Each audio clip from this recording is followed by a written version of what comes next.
guys, welcome to the video, another Raid Shadow Legends Champion guide. Today we have Captain Temila.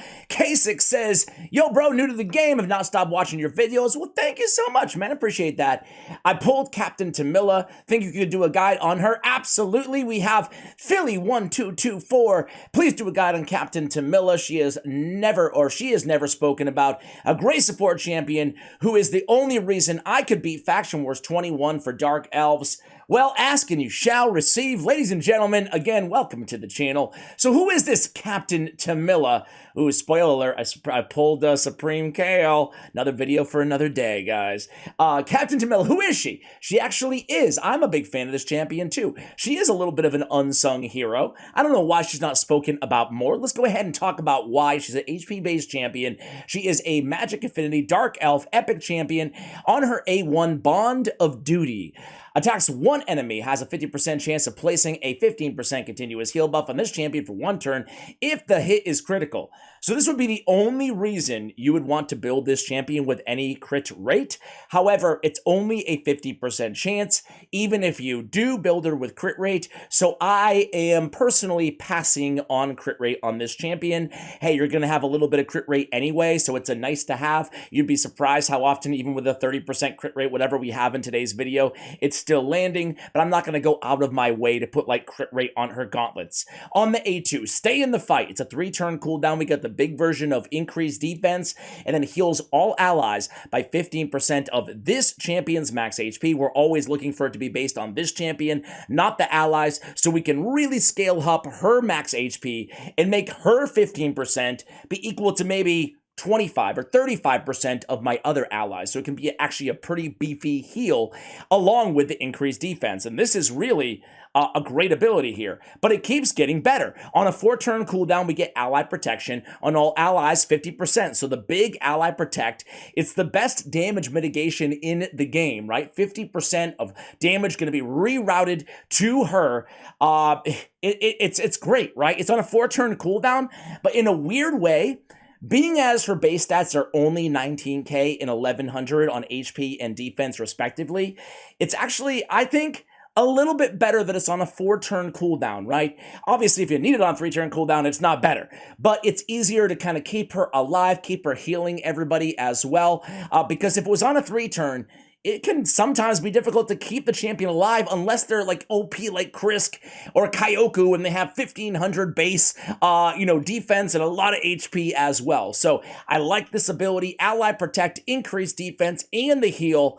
It's like the ultimate little epic OG support champion. She's an OG in the game. She's always been around. Her speed isn't that bad at 96. I would call that average for an epic support champion. So let's go ahead and show you how I have her built. There's, I think, a fairly easy champion to build, right? There's no need for crit rate outside of that A1, as we spoke about. Furthermore, on this champion, the cool thing is, not physics, but Captain Temila, the cool thing is we just need a lot of HP to get a better heal off of that A2. That's really it, survivability. So again, a fairly basic champion here. So what are our priorities before we move to Masteries? Our stat priorities are simple: HP percentage, a little bit of defense percentage as well. Hey, a little bit of resist if you want it, That's about it. So again, just build her to be an absolute tank. I love putting her either in regeneration or immortal gear. In this circumstance, I have double immortal. I'm only getting 6% versus a 15% heal every turn compared to regeneration, but I'm also getting a whopping 30% extra HP. And again, that's going to benefit everybody else because of that heal on her A2 ability. So other than that, we also have divine speed. I just have the gear kind of sitting around, but we do get that extra speed there because I didn't mention it and I should have. Speed. So HP, speed, and defense are going to be our priorities for this champion, okay? In terms of stats. I have HP, or I think, let me see, do I have defense? Yeah. I have defense on the banner, and I have HP everywhere else. Basically, you want to prioritize HP percentage, but don't be afraid to smack on a little bit of defense as well. Don't ignore defense. So we have HP on the amulet, we have HP on the ring, we have speed, I'm sure, on the boots, we have HP percentage on the chest, we have HP percentage on the gauntlets, and I got a nice defense ascension there too. Man, I was farming all last night. You guys ever do this? Just go on an epically long oil farming session? Oh, we got some more HP. Do I want to do it though? I'm going to take it to level 2 here. That was a long time, man. That was a lot of multi-battles wasted, quote unquote, on all these oils. I don't want to blow them all in one shot. So, we'll take a little bit extra HP though. Sounds good to me. So again, HP, and speed, really, guys, and some defense as well, right? So again, total stats here, we're looking at 76k on the HP, 3,000 on the defense, and 227. Nice and speedy on this champion. That way she can get more heals, more ally protect, and more increased defense on everybody on the team. In terms of masteries on this champion, we're keeping it nice and basic here, guys.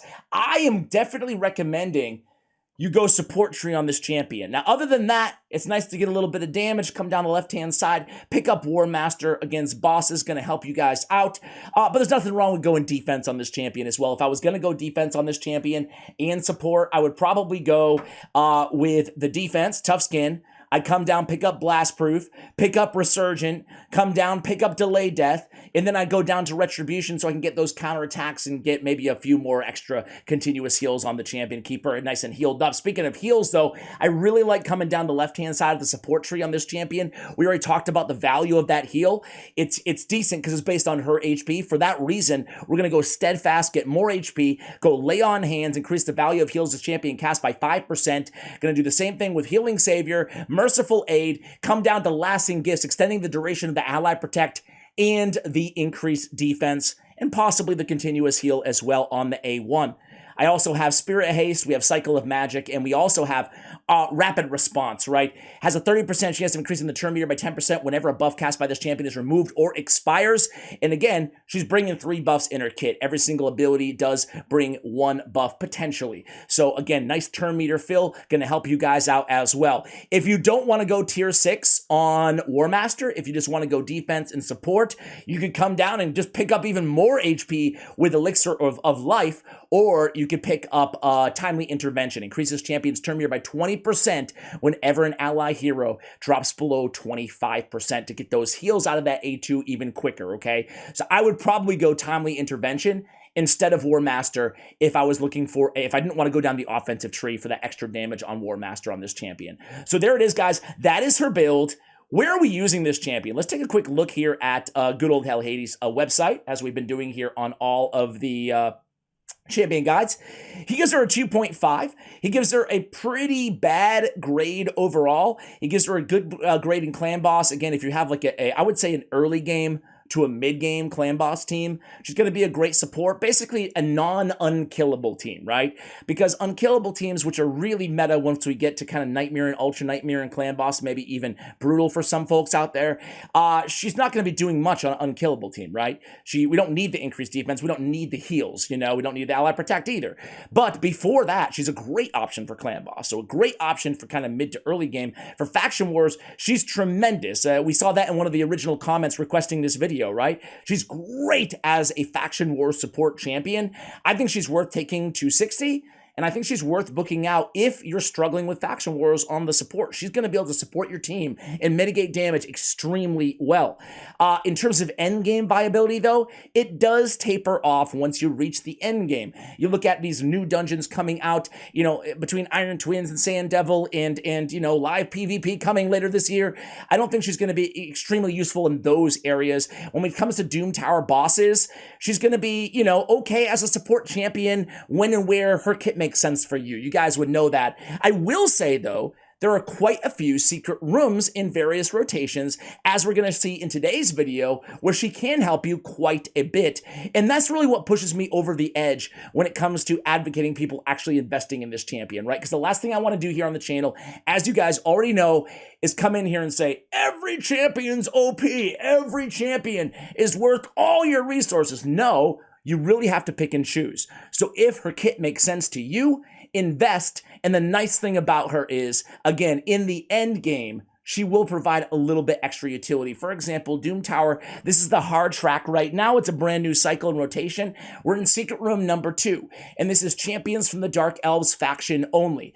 Granted, you might have already a Mithrala, and you might not need her kit, If you have Mithrala, probably not going to need Captain Temila, right? Let's be honest. But either Faction Wars, or if you don't have Mithrala yet and you want to tackle this secret room, she's probably the best support option that you can get out there in the Dark Elves, or I should say easily obtain. We're going to run Painkeeper as well as an extra healer. They'll be our supports. And then we're going to run one Reviver in Caden, who I did a guide on recently. We're going to run Dark Kale as well. And then let's put in Vizix as well here. Do I have anybody with an aura that we can use here at all? No, everything's Faction Wars. That is what it is. All right, so here we go, guys. This is her in action. And really, she's just a really solid with the Ally Protect. I guess when we look at her kit here, right? She's kind of like, she's got a little Vizix in her too, with the Ally Protect, but she's bringing the increased defense and the heal, whereas Vizix is bringing the control and the provoke. So she's kind of a blend between, you know, really good Void legendaries. Nothing close to as good as those are. I'm not trying to make a direct comparison. She's kind of like a miniature version, especially, again, if you're working on Faction Wars, right? We don't have Dark Elves Faction War open right now, but look at how much damage Vizix is taking here, right? It's nice to have that heal, and that's why we have Caden on the team as well. If she does fall, or if Captain Temila falls, well, we're going to be good. You see that heal coming through? It's going to be interesting to see the heal comparison of Painkeeper and our girl, Captain Temila here in this showdown. But again, guys, I think that, yeah, here's what I want to say. I want to say, maybe take her to level 50. I've said this on a few champions before, but this is what how I really feel about these champs, right? Maybe take her to level 50. If you're working on Faction Wars for Dark Elves, see if you like her, you know, see if you like her. If you do, take her to level 60, maybe start investing some books in her, and then you will be able to use her in, again, secret rooms and Doom Tower and various areas like that. I will say, in dungeon progression all over the place, right? I will say this, though. I mean, if you do, like I said earlier, if you do already have like Vizix and Mithrala, or you're close to getting Mithrala, probably better to pass on this champion. Probably you already have, especially in Dark Elves, you probably already have this, all the kind of the support and the damage mitigation that you need if you do have access to those champions. So even though she's viable in the end game, you know, it just depends on, this is with all these champions, depends on where you're at, right? So you guys can kind of see this team is steadily, slow and steadily making our way through this secret room on the Doom Tower hard track. I'm going to come back at you guys when we're kind of nearing the end of the third wave, and we'll see what kind of support in terms of total healing that she was able to bring to the table. Of course, the ally protection and the increased defense really helping as well, just keep everybody else alive. Be right back. All right, guys, so here we are ending the Doom Tower secret room, and things are going pretty smooth and steady without using any of our super ultra OP legendaries. Nice and easy on this secret room. It did take us about 4 minutes, but we're gonna get the job done. All right, so let's see here. We had Vizix, Caden putting out 281, Vizix with 521, Painkeeper. Look at that, man. I mean, solid on the heal, 700,000 on Captain Temila on the healage. Not bad at all, right? Especially with all those healing masteries. That A2 is, as I said earlier, it's a substantial way to keep your team alive. Painkeeper helping out as well with her great heal in her own right. And then really Vizix leading the way in terms of damage dealt, even beating out Dark Kale with all those poisons. All right, guys, that's going to do it for our guide on Captain Temila. An excellent choice for early game clan boss, for early to mid game dungeon support, especially like Ice Golem, areas like that, where it's paramount to keep your team alive, especially against that hard-hitting Ice Golem. And then, of course, great for Faction Wars all the way to stage 21. Great for some Doom Tower content in the end game as well. Thank you for watching, and as always, take care, guys.